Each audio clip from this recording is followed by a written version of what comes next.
Trump breaking news. Haley faces Trump in the Republican primary in South Carolina. Trump is using his tried-and-true strategy of personal attacks to try to derail his final major challenger for the nomination, Nikki Haley, in the South Carolina Republican primary, which is just 2 weeks away.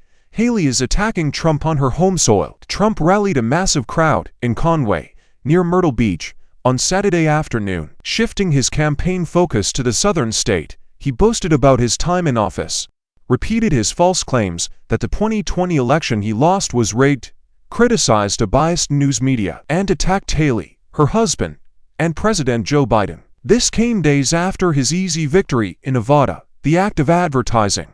Trump used his derogatory moniker for Haley, Birdbrain, in his rally speech, while praising South Carolina Gov. Henry McMaster, who had backed him early on, and insulting Haley, according to Trump. He chose Haley to represent the United States at the United Nations in 2017 and other international events solely so he could appoint McMaster, her second-in-command, as governor of South Carolina. She performed fine. No problem at all. Not a problem. He clarified that he had no intention of placing her there with the intention of having her work for the UN. I was thinking about elevating your current lieutenant governor to the position of governor, and further reason Trump wanted him was that he earned it.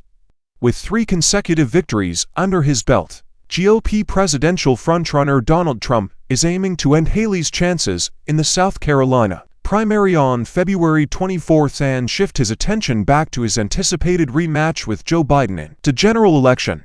Haley left the Nevada caucuses early after criticizing them was rigged in favor of Trump. She is now beginning a 2-week bus trip across South Carolina, the state she governed from 2011 to 2017. Shifting her focus to South Carolina, Haley painted Trump as a narcissistic, unpredictable, and uncaring president on Saturday. Speaking to a crowd of several hundred outside a historic opera house in Newberry, she brought up his recent exertion of power within the Republican Party, when he persuaded GOP senators to reject a bipartisan border security compromise and openly encouraged Ronna McDaniel to think about quitting her position. She asked, "What on earth is going on?" I said. Haley argued.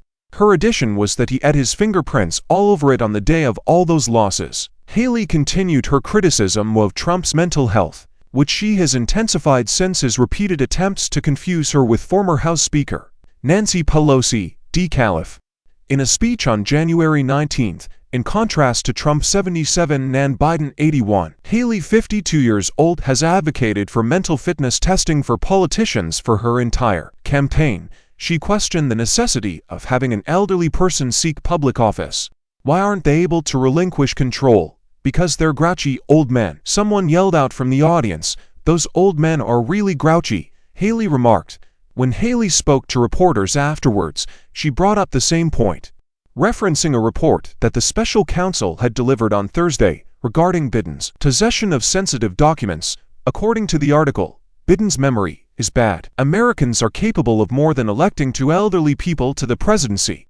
According to Haley, retired firefighter Bob Pollard stated that he is unable to back Trump due to his maniacal behavior and that Trump's campaign has turned into a personal vendetta due to his frequent references to retribution and his personal complaints. A lifelong South Carolinian who supports Haley, Harley O'Connell, has stated her intention to endorse the Republican nominee in the end, but she would prefer a younger candidate. "It's time for some new faces," O'Connell remarked. Mike O'Connell, Haley's husband, compared the candidates' foreign policy stances and stated his desire for the United States to maintain its support for Ukraine in its conflict with Russia, in line with Haley's promise. When asked about global relations, he responded, "We need to cultivate friendships and not discourage them." On Saturday, Trump made comments and shared a social media post in which he blasted foreign aid in general and a congressional plan to give over $100 billion in aid to Israel and Ukraine. He continued by praising foreign strongmen, citing Vladimir Putin of Russia as very smart, very sharp, Viktor Orban of Hungary as one of the toughest guys, and Xi Jinping of China as very smart, due to his ability to control 1.4 billion people with an iron fist. At another point in his address, he intensified his long-standing criticisms of the North Atlantic Treaty Organization NATO. Trump said that the United States would not defend an alliance member that had failed.